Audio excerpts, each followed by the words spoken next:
There's 1,000 hop varieties out there, many of which I love. In this video, I'm going to choose my top 5.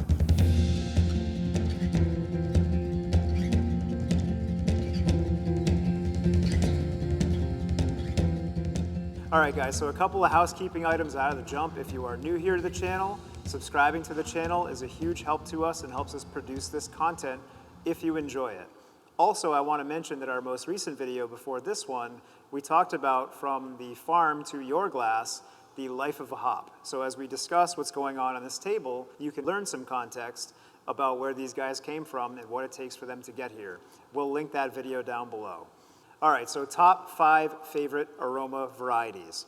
This is a hard one, and I can tell you right out of the gate that we're gonna have runners-up that we're gonna talk about at the end. So if you're watching, you might have a preconceived notion of what you expect I'm gonna pick, and it may or may not be different, but that's what makes this fun.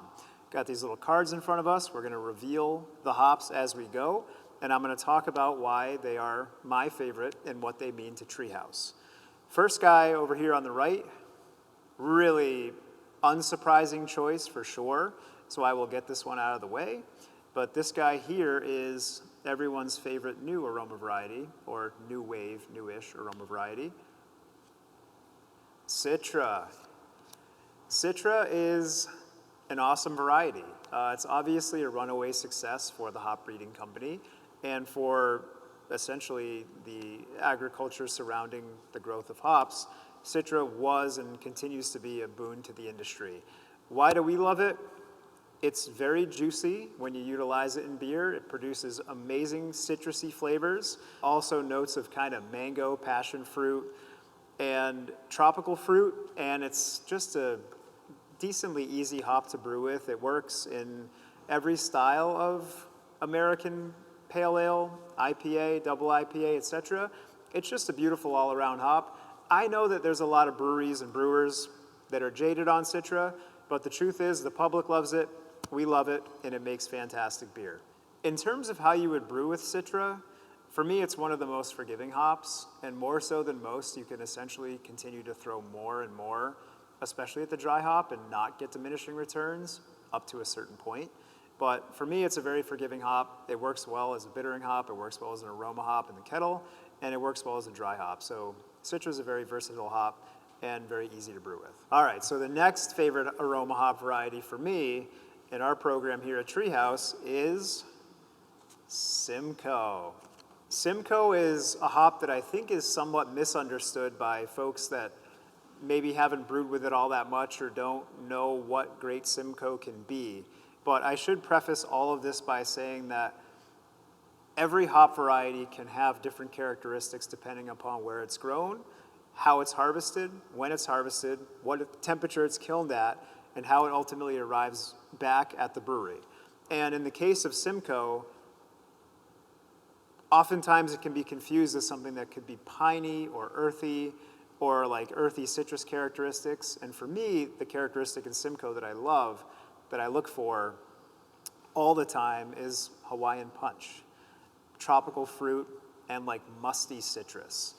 It's a really, really great hop that has a really, really short harvest window for which it has those beautiful, bright, and vibrant characteristics. And to the viewer's surprise, we actually use a ton of Simcoe here at Treehouse, and it is very, very most certainly one of our favorite aroma varieties. In terms of how to brew with Simcoe, Simcoe can be challenging to brew with. You really want to lock in your IBU numbers and your calculations. You don't want to over dry hop with it, but you also don't want to under dry hop with it. It takes a lot of trial and error.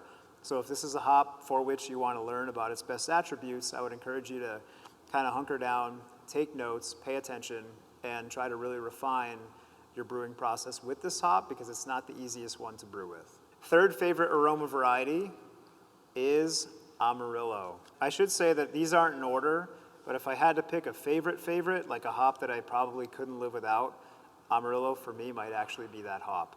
The way that I think about average Amarillo, like in general, for the characteristic that it gives, for me, is spicy grapefruit.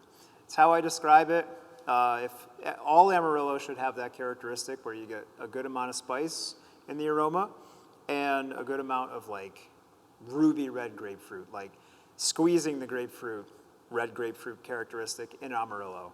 But the real magic of great Amarillo that's selected well, harvested well, kilned well, pelletized well, and handled well is stone fruit, peach. Great Amarillo can have this amazing peach ring character that's like no other hop. And for me, it's almost always an accent hop, but it's necessary to produce beers that are round, flavorful, and complex. I love Amarillo so much. If I was gonna make a video on one hop, I could probably wax poetic about it for 20 minutes. I'll spare you. For some homebrew tips in terms of how you might use Amarillo at home, as a single hop, it can be exceedingly challenging to get right. The base hops have to really exhibit bright, fruity attributes for it to be a single hop, but use it as an accent hop, sprinkle it in with your favorite hop varieties, and you'll be rewarded with a beautiful accent hop. Fourth favorite aroma variety is Galaxy. Galaxy, Galaxy. How I love you so, and how you have been incredibly difficult to source and keep just the way that we need throughout the last 10 years. All that said, Treehouse has worked our asses off to develop relationships with Hop Products Australia to find, source, understand, and fall in love with Galaxy. Galaxy produces a flavor profile that is ripe with pineapple, citrus, lemon lime, passion fruit. Truly, there is no other hop like Galaxy. If you put these 5 in front of me, it can be really, really hard blindly to identify certain hop varieties. But Galaxy is so distinctive and so original and so unique that it's truly one of a kind. And we all know that it's in green. It's the primary hop in green. It makes green what it is with other accent hops, and it's grown in Australia. We have traveled the world over to find and understand this hop. It means the world to us. It makes one of our 3 core beers, and I couldn't possibly have a top 5 list without it.